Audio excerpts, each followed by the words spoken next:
Over Easter weekend, I uploaded a video making a claim that I knew was either going to be ignored completely or was going to matter to a lot of people. I said the Library of Congress had mislabeled a piece of baseball footage for over 100 years. I said the primary demonstration footage in their 1920 baseball reel featuring Babe Ruth batting and Carl Mays pitching was not filmed in Cleveland, Ohio, as the catalog states. I said it was filmed at the Polo Grounds in New York. I said the man demonstrating his delivery in that footage, Carl Mays, may have been filmed at the same stadium, possibly around the same time as the most tragic event in baseball history. It was not ignored. In the week following, since the video went up, the baseball history community responded in a way that I was genuinely not prepared for. Tonight, I want to share what happened, because what came back from the people who know this history best is more significant than anything I expected. Let's start with the most important response first. John Thorn is the official historian of Major League Baseball. He has held that position since 2011. He is the author or editor of more than 30 books on baseball history. If there is one living person whose professional opinion on a question of baseball historical record carries definitive weight, it is John Thorn. When I posted my findings on X, he responded publicly. His exact words, "This scene is indeed the Polo Grounds. Mislabeled captions at institutions are numerous." Read that again. "The scene is indeed the Polo Grounds."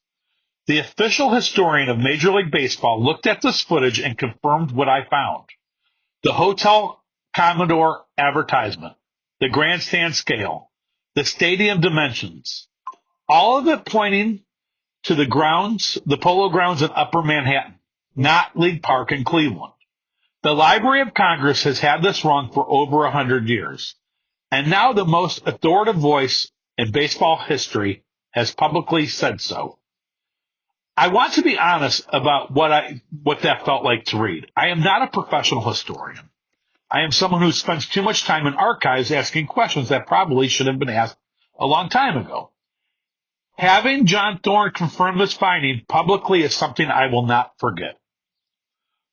The second response came from somewhere I did not expect to hear from so quickly, the Library of Congress. I had emailed the Moving Image Research Center with my findings. The Hotel Commodore evidence, the stadium scale, the commercial logic of filming in New York rather than Cleveland. I referenced the specific call number and LCCN. I attached screenshots. I made the case clearly and professionally as I could. Within days, Dorinda Hartman of the Moving Image Research Center of the Library of Congress wrote back. I want to read what she said. She thanked me for my message. She noted she had seen the comments under the YouTube video with the confirmation from John Thorn.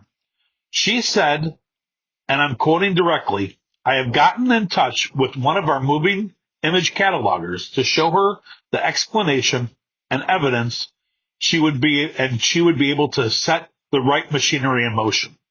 She closed by saying, "We very much appreciate your assistance in correcting the information we present to the public. The Library of Congress is correcting the record." A catalog entry that has been wrong for over 100 years, since the film was commercially released around 1923, is being reviewed and corrected because of what started as one person looking at an outfield wall advertisements and asking a simple question. Why is a Manhattan hotel advertising in Cleveland? That question just changed an official record at the Library of Congress. The third response came from SABR, the Society of American Baseball Research, which is the most respected organization of baseball historians and researchers in the world. Cecilia Tan, the SABR Publications Director, responded to my outreach with something I want to give proper weight to, because her response is not simply validation. It is a scholarly refinement of the findings that I think makes the overall picture more accurate and more interesting. She made a point that I think is important to acknowledge honestly. She said, And I am paraphrasing the words which you can read in full on screen. That the Cleveland location label is not wrong, just incomplete. That some of the footage clearly is from Cleveland. That the film is a collage of footage from more than one location. She noted that the Yankees are in their road uniforms in Cleveland in their homes, which is consistent with the footage shot at League Park during a Yankees road trip to Cleveland. And she observed that the trolley footage outside the stadium does not look like New York City. She is right about that. And it's worth saying clearly. As I said in part one, and I want to restate here, I believe this reel contains footage from at least two locations. The street scenes and crowd footage outside the stadium, that's certainly League Park. Possibly from June 15th, 1920, where the Indians beat the Yankees 10-2, or from a 1921 series. The player demonstrated footage, Ruth, Mays, the slow motion showcases, that is the Polo Grounds. The Library of Congress catalog attributed the entire reel to Cleveland. The truth is a composite. Part Cleveland, part New York. And the most historically significant part, Carl Mays, demonstrating his submarine delivery, is New York. It is the Polo Grounds.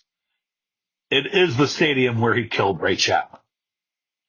Cecilia also said something about the Mays theory specifically that I want to share because I think it validates the core of what I proposed without overstating it.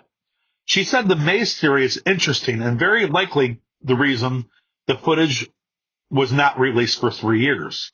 She is less convinced that the Polo Grounds location was deliberately left off labeling specifically because of Mays.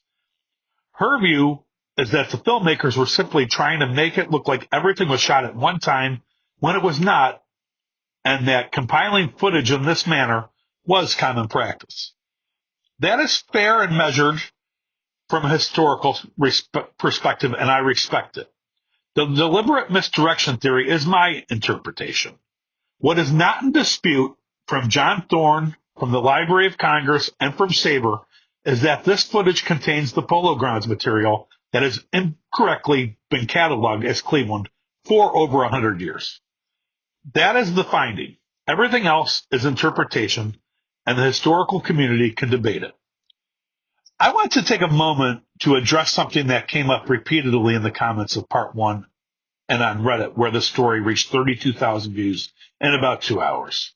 People kept asking, how has nobody caught this for over 100 years? Baseball historians have known about this footage. It has been in the Library of Congress. It has been referenced and researched. A short colorized clip appeared on social media relatively recently with thousands of views. How did nobody look at the Hotel Commodore advertisement and ask, what is it doing here?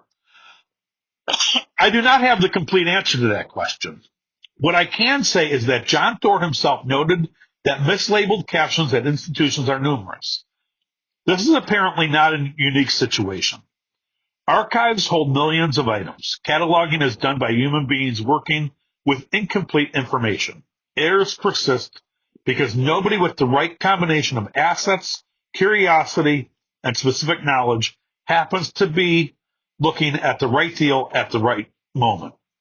In this case, the right deal was a hotel advertisement on an outfield wall.